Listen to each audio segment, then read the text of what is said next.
Selamat datang! Di zaman sekarang, Ramadan itu ternyata bukan cuma soal nahan lapar dan haus dari subuh sampai maghrib ya. Ada loh sebuah pertarungan baru yang terjadinya itu justru di layar HP kita. Sebuah pergulatan antara lapar perut dan lapar like. Nah, yuk kita bedah bareng-bareng fenomena ini. Pasti sering dengar kan celetokan kayak gini? Kedengarannya sih cuma bercanda ya, tapi kalau kita pikir-pikir lagi, ini tuh sebenarnya kayak motret realita baru di bulan puasa. Perut kita boleh kosong, tapi anehnya, timeline media sosial kita justru makin ramai. Nah, disinilah dilema modern kita dimulai.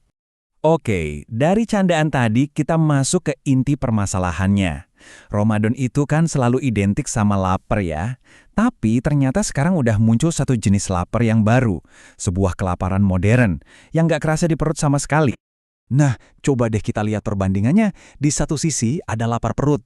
Ini jujur banget, otentik. Nggak bisa kita pura-pura lapar kan? Tapi di sisi lain ada lapar like. Sebuah hasrat buat dapat pengakuan, persetujuan digital. Kita sabar nahan makan nasi seharian, tapi seringnya kita justru nggak sabar nungguin notifikasi.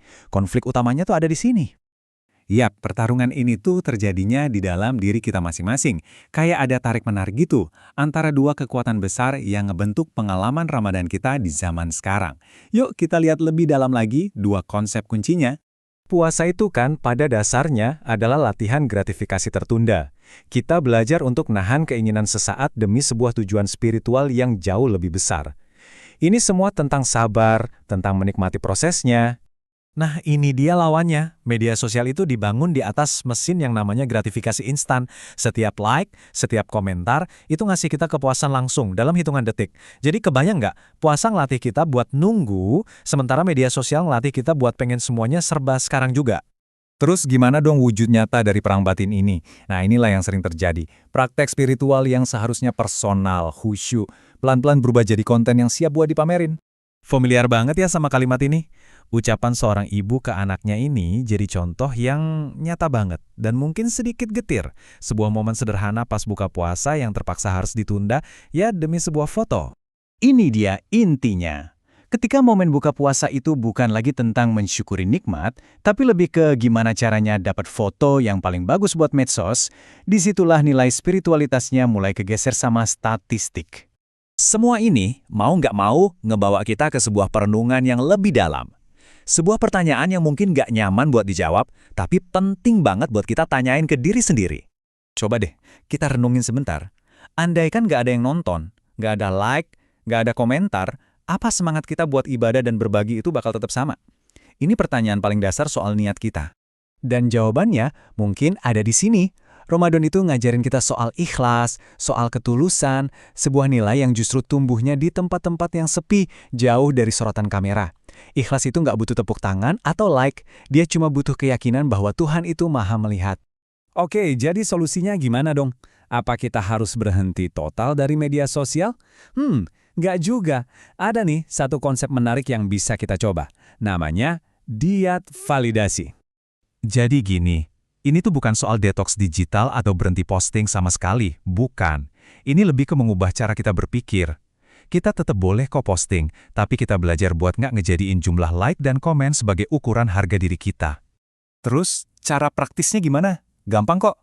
Coba deh sekali-sekali posting dengan niat tulus buat berbagi inspirasi, terus langsung tutup aplikasinya. Nggak usah ditungguin responsnya. Terus coba deh biarin beberapa momen sahur atau buka puasa jadi kenangan pribadi aja yang nggak perlu selalu didokumentasiin. Intinya gini, fokus ke niat di balik apa yang kita lakuin, bukan ke interaksi yang dihasilin. Nah, dengan mencoba diet validasi ini, kita bisa pelan-pelan kembali ke inti puasa yang sebenarnya. Kita bisa mulai ngerasain lagi lapar akan hal-hal yang beneran penting.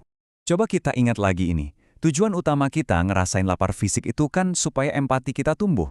Biar kita bisa ikut ngerasain apa yang dirasain sama mereka yang kekurangan. Tapi kalau pikiran kita isinya ngebanding-bandingin terus, bukan siapa paling mewah tarawih siapa paling instagramable, empati itu bisa hilang dan malah berubah jadi kompetisi.